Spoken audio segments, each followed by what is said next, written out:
জানো তো বন্ধুরা, আমার বর সন্ধ্যাবেলা বাজারে গিয়েছে আর দেখো ঠকে গিয়েছে, কারণ ইলিশ মাছগুলো প্রত্যেকটা খারাপ এনেছে, যার কারণে মানে সর্ষে বাটাটা হবে না। কারণ সর্ষে বাটা করতে গেলে তো কাঁচা করতে হবে, আর এটাকে না ভাজলে দেখতেই পাচ্ছ খাওয়াই যাবে না। তো এই যে এখানে ভাজা শুরু করেছি, ওখানে বেগুন ভেজে নিয়েছি।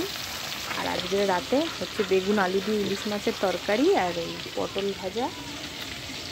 ঠিক আছে, ইলিশ মাছের মাথাটা রেখে দেবো, কিন্তু মাছগুলো খুব একটা ভালো ভাজা হচ্ছে না, হালকা হালকা ভাজছি।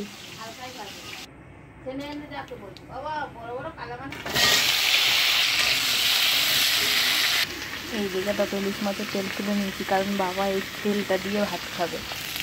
তুমি কচুর শাক দিয়ে খাবে বলছো, থাক, আজকে কোনো দাগা খেয়ে নেবো।